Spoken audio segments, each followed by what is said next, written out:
call me Mystic Mac because I predict these things. Sumudaerji takes on Kevin Borjas this Saturday at UFC Fight Night Shanghai. And this is a good fight between these two guys. Very good strikers, a lot of power, a lot of finishing potential between these two, so I think this is going to be an exciting matchup between these two. Sumudaerji is 29 years old. He's 5'8" with a 72-inch reach and 17-7 in his career, so tall and rangy for the division.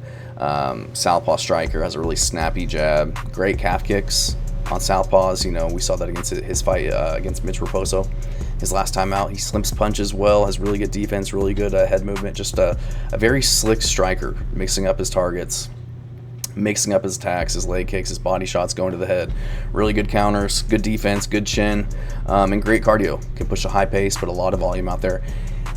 The one knock against him, his Achilles heel, is his grappling and his submission defense. 6 of his 7 losses are by submission. He only has about 67% takedown defense, but as of late, he's shown improved takedown defense. His last 2 fights, against Charles Johnson, he was really able to stay safe in the scrambles, keep it on his feet. Mitch Raposo was getting takedowns, but he was able to bounce back up immediately. So I think his work at Team Alpha Male is really paying dividends and really helping him to keep the fight on the feet, where that's where he does his best work. So taking on Kevin Borjas, who's 9-3, 27, 5'5", the 68-inch reach. So he's gonna be 3 inches shorter and give up 4 inches in reach.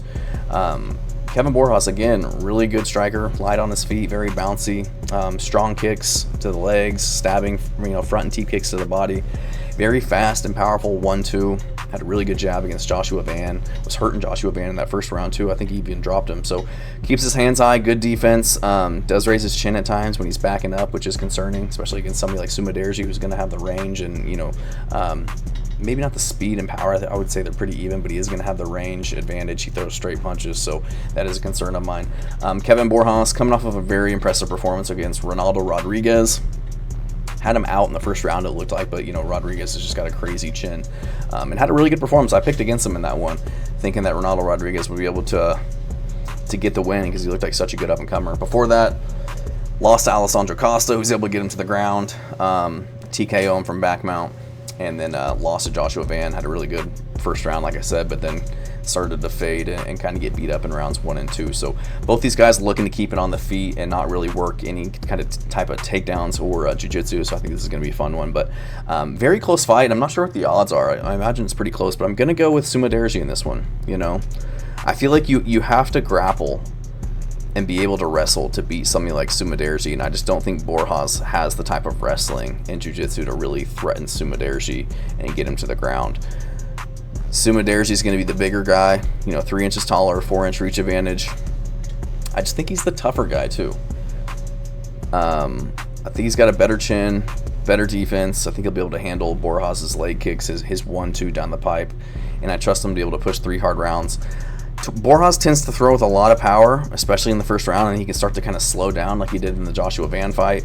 I think Sumudaerji will take the center of the ring, be the one to kind of be pushing forward, pushing pace, making Borjas fight on the back foot, tiring him out, keeping him at range with his kicks, sticking him with combos. I've just seen Borjas kind of fizzle in that Joshua Van fight. The Alessandro Costa fight, he was able to kind of get taken down and just kind of withered due to the onslaught coming his way from Costa. And Sumudaerji looked really good in his last fight against Mitch Raposo. He had a very good fight against Charles Johnson, who I think is very high level. And a lot of times in these fights, like he was hurting Matt Schnell, almost got him out of there, ended up getting out grappled and choked. So it just seems like if you're not able to get him to the ground and really make him work and take advantage of his grappling gap, it's hard to beat him, and you can tell by that in a lot of his fights. He's losing by submission, lost to Charles Johnson, where there was a lot of grappling in that fight. So I just think in terms of a pure striking battle, which I think this is going to be, I'm going to go Sumudaerji, who I think is a little bit tougher, has better technique, and is going to have the more range and the bigger frame. So I'm going to go Sumudaerji to get this one done. I think he can get it done by decision. I don't see him chinning Kevin Borjas. I just see him kind of picking him apart on the feet, landing the better strikes, controlling the octagon. He's a -150 favorite, so not a huge favorite. I would expect that. I think these guys are pretty evenly matched, but I'm going to go Sumudaerji to get this one done by decision. Thanks.